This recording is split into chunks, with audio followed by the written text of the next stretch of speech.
Dramas, broken hearts, patience, tragedies. You can tell I'm talking about Grey's Anatomy. Hi, my name's Dylan, and I'll tell you about the saddest breakups in the story of Grey Sloan Memorial Hospital. Discovering that Derek was married. Do you remember how it all began? Meredith and Derek caused drama from the very first episode, when the only cloud hanging over their relationship was the ban on workplace affairs. Looking back now, this problem seems so feeble and bizarre, knowing that by the 16th season, everyone will have dated everyone. After many years, Meredith is dating Andrew DeLuca just like once before. Derek was dating her, and absolutely no one gives a damn. Let's go back to season 1, at the end of which Addison appears, still as a shepherd. Meredith's dreams of a happy life are crushed when she sees this strong and lonely woman.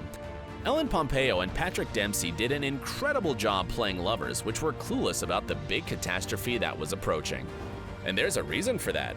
The two actors really had no idea what destiny their characters will face, since the script of the first season was often rewritten. So Ellen and Patrick were as shocked as we were. When they had to make a choice. Medicine doesn't save everyone, and Grey's Anatomy shows us this dark side of life on many occasions. Sometimes the doctors are faced with a difficult choice, to sacrifice one to save the other. Into You Like a Train in the second season became one of the saddest and touching episodes in the history of the show. Doctors are faced with a dreadful situation, where two patients are impaled on a metal pole by the cause of a train crash. Two strangers find themselves in dreadful circumstances, where only one of them will be saved. At the same time, Derek has to make the difficult choice between staying with Meredith or Addison. The climax of the scene happens when Meredith stands near the dying patient and says, "What about her? We can't just abandon her." We understand that behind these desperate words hides Meredith's fear of being forgotten as well. This episode is a great example of the dramatic depth which makes Grey's Anatomy so popular. The author of the episode, Krista Vermoff, even got an Emmy nomination for Outstanding Writing for a Drama Series. And Into You Like a Train deserves it completely. When the heart stopped beating too soon. The second season brought us another extremely heartbreaking episode, which leaves everyone in tears. Izzie Stevens and Denny Duquette's love story reminds us of a Shakespearean strategy. Beautiful, yet devastating. Izzie and Denny could have been happy together until a very old age, if not for Denny's ill heart. The lovesick Izzie disconnects him from the machine keeping him alive, and Denny immediately receives an operation which had a fatal outcome. Izzie doesn't even get to show him her graduation dress, and while she is changing, Denny passes away. What can be more dreadful than seeing a crying woman laying in bed near her just deceased lover? But even sadder is seeing Alex carrying this crying woman out of the room. We know how, from this moment on, her life will never be the same again. The episode is called Losing My Religion, and we can see why this title fits it so well. Initially, this story was intended for Cristina Yang, and not for Izzie Stevens, but the authors changed their mind. We think it was the right decision, because from the original 5, Izzie was the most touching and kind character, ready to sacrifice anything for the sake of love. When hopes were broken. There's a reason why some fans call Grey's Anatomy one of the harshest TV shows. Of course, there are no beasts and monsters, but this TV show horribly shatters the characters' hopes and fortunes. Now it's time to talk about one of the favorite characters on the show, Cristina Yang. Without her, and their friendship with Meredith, the show wouldn't be what it is now, because it was precisely their friendship which supported the two when the times were rough. In one of the hardest moments, when Burke leaves Cristina on their wedding day, it was Meredith who gave her the shoulder to cry on. Burke and Cristina looked like the hashtag couple of the century, both contained, determined, and both crazy over cardiology. Preston Burke just didn't complete Cristina and guided her through the world of surgery, but he also made the cynical Dr. Yang believe in love. For the first time in many years, Cristina opens up, and the authors decided to throw her into a pool of misery. The dramatic scene where Cristina is weeping in her lonely apartment and Meredith is fiercely ripping up the beautiful dress will forever stay in our hearts. We can all understand that she wasn't just tearing her friend's dress, but also her faith in love and marriage. When another heart stopped too soon. Victims of a sudden impact are some of the hardest to treat, says the wise Meredith Grey, and we couldn't agree more. For this exact reason, the episode about Teddy Altman is called Suddenly.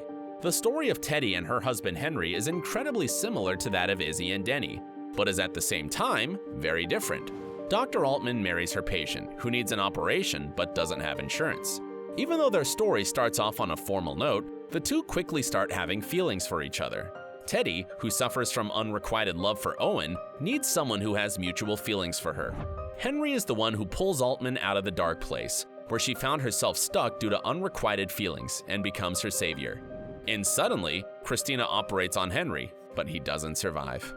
In the time when he dies on the operation desk, Teddy is in the middle of operating another patient, and no one dares to tell her the truth, for fear that she won't go through with the operation.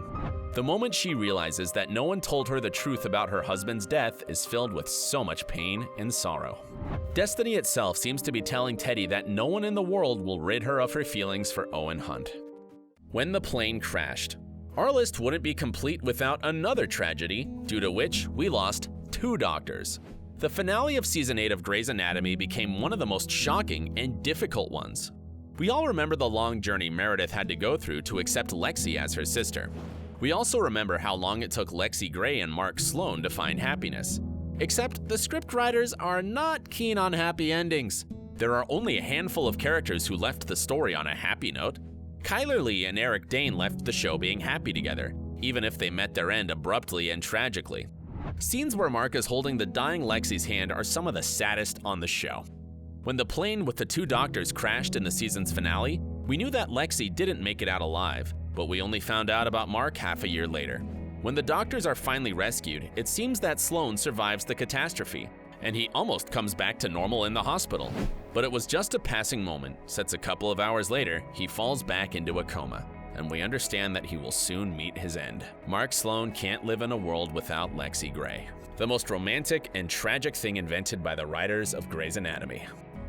When Jackson and April's relationship couldn't handle the loss, these two became the fans' favorites. April Kepner and Jackson Avery are so different, but it seems like they found what they were missing in each other, and their bond looks indestructible. But there's nothing that Grey's Anatomy can't shatter. The whole 11th season we were waiting for April to bear a child, and for the 2 of them to finally become happy parents. Except their son Samuel was born with an awful illness, which killed him several hours after his birth. The death of the newborn child left terrible scars on the heart of the devout April Kepner. April and Jackson couldn't stand being together for a long time after their loss. Their relationship didn't go back to normal even after the birth of their second child. Which moment upset you the most? Let us know in the comments below.